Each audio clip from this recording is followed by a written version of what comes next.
अस्सलाम वालेकुम। कैसे हैं जी डियर स्टूडेंट्स?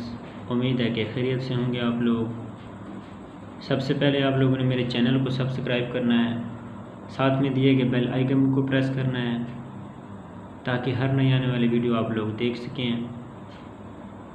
वीडियो को लाइक करना है और वीडियो को पूरा देखना है आप लोगों ने। लेक्चर नंबर 1 में हम लोगों ने मैथमेटिकल मॉडल पढ़ा था फंक्शंस का, डिपेंडेंट इंडिपेंडेंट को डिफ़ाइन किया था और हमने राइटिंग दी फंक्शंस को डिस्कस किया था।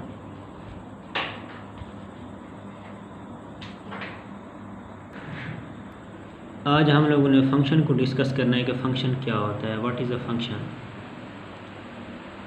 A function describes how a dependent variable change with respect to one or more independent variables when they are only two variables, when we may denote their relationship as an order pair with independent variables। ठीक हो गया?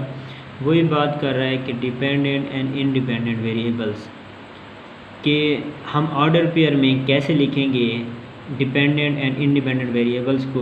वो कह रहा है कि independent variable first और जो हमारे पास डिपेंडेंट वेरिएबल होगा वो सेकंड होगा। जैसे हमने पीछे लिखा था टाइम एंड टेम्परेचर को, टाइम को हमने फर्स्ट लिया था और जब हमने ऑर्डर पेयर में लिखा था, और टेम्परेचर को हमने सेकंड, क्योंकि हमारे पास जो टाइम था वो इंडिपेंडेंट वेरिएबल था और जो हमारे पास टेम्परेचर था वो डिपेंडेंट वेरिएबल था।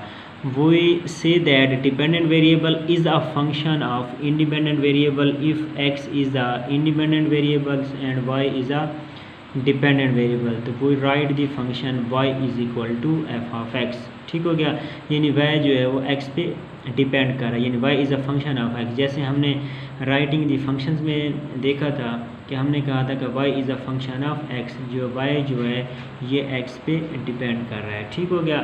ये था हमारे पास फंक्शन क्या होता है। आगे हमारे पास है writing the functions, example number 2। ठीक हो गया? इसमें वो ये कह रहा है कि फ़ंक्शन को हम लिखते कैसे हैं, उसकी नोटेशन क्या है कि y is equal to F of x। तो जैसे उसने दो पॉइंट्स दिए हुए हैं यानी a और b, इसमें उसने दो एग्जांपल दिए हुए हैं, एग्जांपल के उसने दो पार्ट बनाए हैं, इनको डिस्कस कर लेते हैं। एग्जांपल नंबर जो 2 का पार्ट ए है उसको डिस्कस कर लेंगे तो आप लोगों को जो पार्ट 2 है p है वो आप लोगों को ऑटोमेटिकली समझ आ जाएगा। वो कह रहा है कि you are riding in a hot air balloon. जैसे हम बहुत बड़ा गुब्बारा होता है, जैसे टोकरी में पड़ा होता है बहुत बड़ा गुब्बारा। You are riding in a hot air balloon as the balloon rises. जैसे ही गुब्बारा ऊपर को जाता है the surrounding atmospheric pressure decreases. वो कहता है कि जो उसका एटमॉस्फेरिक प्रेशर होता है, जैसे गुब्बारा ऊपर की तरफ उड़ना शुरू करता है, जो उसका एटमॉस्फेरिक प्रेशर होता है वो क्या हो जाता है, डिक्रीज़ होना शुरू हो जाता है। ठीक हो गया? अब इसका जो उसने सोल्यूशन लिखा हुआ है कि the pressure depends on your altitude, यानी एल्टीट्यूड का मतलब होता है ऊंचाई। वो कहते हैं जैसे ही ऊपर को गुब्बारा उड़ना शुरू होता है जो उसका प्रेशर होता है वो किस पे डिपेंड करता है, गुब्बारे की ऊंचाई पर, यानी जितना वो ऊपर को जाएगा यानी प्रेशर उस पर डिपेंड करेगा। तो so we say that the pressure change with respect to altitude. तो जो प्रेशर होगा वो किससे, यानी ऊंचाई के चेंज होने से, एल्टीट्यूड ऊंचाई के चेंज होने से प्रेशर चेंज होगा। तो pressure is the dependent variable and altitude is the independent variable. So the order pair of the variables, हम इसको ऑर्डर पेयर में कैसे लिखेंगे, यानी हमारे पास जो एल्टीट्यूड होगा वो हमारे पास इंडिपेंडेंट वेरिएबल होगा और जो प्रेशर होगा वो डिपेंडेंट वेरिएबल होगा।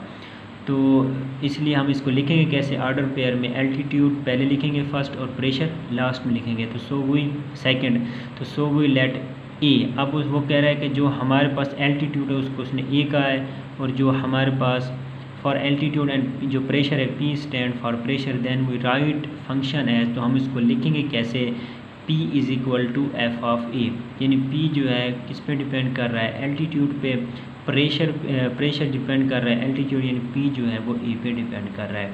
इसी तरह मैं इसको पढ़ देता हूँ जो हमारे पास बी पार्ट है, बाकी इसका सोल्यूशन आप लोगों ने खुद देख लेना है। वो कह रहा है कि you are on a bridge headed south down the Mississippi River. ये मिसिसिपी रिवर ये दरिया का नाम है। You notice that the width of the river change as you travel southward with the current. उसका कहने का मतलब है जो दरिया का हेड होता है जहाँ से पानी निकल रहा होता है, वो कहता है कि अगर वहाँ से आपने चलना शुरू किया है तो जैसे जैसे आप आगे की तरफ आते जाएंगे जो दरिया का विड्थ होगी वो क्या होगी, बढ़ती जाएगी, चेंज होती जाएगी। तो वही कह रहा है कि जितना आप उसका डिस्टेंस तय करेंगे, जितना फासला तय करेंगे तो वो क्या होगा, उसमें उसकी जो विड्थ होगी वो चेंज होती जाएगी। इसका मतलब जो विड्थ होगी वो किस पे डिपेंड करेगी, डिस्टेंस पे। ये उसने कहा कि W=F/D, ये जो विड्थ है वो किस पे डिपेंड कर रही है, डिस्टेंस पे। ठीक हो गया। उम्मीद है कि आप लोगों को क्लियर हो गया होगा। अब आगे हमारे पास है रिप्रेजेंटिंग दी फंक्शंस। फंक्शन को रिप्रेजेंट कैसे करते हैं, उसने क्या, उसकी 3 वे हैं हमारे पास रिप्रेजेंट करने के लिए। पहली वे ये है कि हम उसको डेटा टेबल से रिप्रेजेंट करते हैं, जैसे हमने पहली एग्जांपल देखी थी 9.1 वाली। और दूसरा वो कह रहा है कि हमारे पास जो हम उसको ग्राफ में शो करते हैं, रिप्रेजेंट करते हैं फंक्शन को। और तीसरा मैथमेटिकल रिप्रेजेंटेशन, जैसे हम लिखते हैं कि y=f(f), यानी 3 वे हैं हमें फंक्शंस को रिप्रेजेंट करने के लिए। अब जो आगे हमारे पास टॉपिक है पढ़ने वाला वो है हमारे पास कोऑर्डिनेट प्लेन। कोऑर्डिनेट प्लेन क्या होता है, ये सिंपल सा टॉपिक है। तो आप लोगों ने ये जो थ्योरी इसकी लिखी हुई है आप लोगों ने इसको रीड कर लेना है। मैंने पेज पे इसका कोऑर्डिनेट प्लेन बनाया हुआ है, मैं वहाँ से आप लोगों को क्लियर करवा देता हूँ। तो जैसे ही आप लोग यहाँ पे इसको रीड करेंगे तो आप लोगों को क्लियर हो जाएगा, उम्मीद है।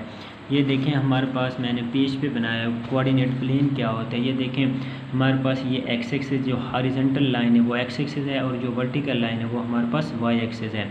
मैंने इसके ऐसे पॉइंट्स लिए हैं 1 से 10, यानी ये जो राइट साइड पे है ये पॉजिटिव पॉइंट है हॉरिजॉन्टल लाइन पे एक्स एक्सिस पे। फिर ये जो लेफ़्ट साइड पे है ये नेगेटिव पॉइंट्स हैं एक्स एक्सिस पे। फिर इसी तरह वाई एक्सिस पे ऊपर ये पॉजिटिव है, नीचे नेगेटिव है। और जैसे हम कहते हैं कि हमारे पास जो दो परपेंडिकुलर लाइन एक जगह पर इंटरसेक्ट करती हैं तो वो उसका क्या होता है, ओरिजिन होता है। ठीक हो गया। अब ये देखें फर्स्ट क्वाड्रेंट है, ये सेकंड है, ये थर्ड है और ये फोर्थ है। ठीक हो गया। अब ये देखें फर्स्ट क्वाड्रेंट में बोथ कोऑर्डिनेट जो है हमारे पास वो पॉजिटिव है। ये देखें एक्स एक्सिस पे भी पॉजिटिव है और वाई एक्सिस भी पॉजिटिव है। सेकंड क्वाड्रेंट में एक्स एक्सिस पे नेगेटिव है और वाई एक्सिस पे पॉजिटिव है। ठीक हो गया। यानी horizontal coordinate negative, vertical coordinate is positive. फिर इसी तरह हमारे पास जो थर्ड क्वाड्रेंट है इसमें ये देखें कि हमारे पास बोथ कोऑर्डिनेट जो हैं वो नेगेटिव है, यानी ये एक्स एक्सिस पे नेगेटिव है और वाई एक्सिस पे। इसी तरह कोऑर्डिनेट जो हमारे पास फोर्थ है इसमें जो हॉरिजॉन्टल लाइन है, ये देखें हमारे पास जो हॉरिजॉन्टल लाइन है वो क्या है, कोऑर्डिनेट पॉजिटिव है और नेगेटिव जो जो वर्टिकल कोऑर्डिनेट है वो नेगेटिव है, ये वाला। ठीक हो गया। उम्मीद है कि ये कोऑर्डिनेट प्लेन आप लोगों को क्लियर हो गई होगी। साथ ही उसने ऐसे पॉइंट्स लिए हुए हैं उनको लेबल किया हुआ है, यानी ये एक्स वाई एक्सिस और ये एक्स एक्सिस। ये देखिए उसने 2, 3 को लेबल किया हुआ है, ठीक, वो कनेक्ट किया हुआ है। ये ऐसे उसने, अगर आप इसको ऐसे पॉइंट्स यहाँ पे लेबल भी कर दें तब भी ठीक है, उसने ऐसे समझाने के लिए दोनों को कनेक्ट कर दिया है। ये एक्स एक्सिस है, ये एक्स का पॉइंट है 2 पहले वाला, ये 3 वाई का है, ये देखिए इनको कनेक्ट कर दिया है। फिर इसी तरह ये 3 - 4 है, इनको आपस में कनेक्ट कर दिया है। ये फिर 1, 1 है, इन 1 एक्स का है और 1 वाई का है। फिर इस तरह -3 एक्स का है और 1 वाई का है, इनको आपस में कनेक्ट कर। उम्मीद है कि ये आप लोगों को क्लियर हो गया होगा। ठीक हो गया।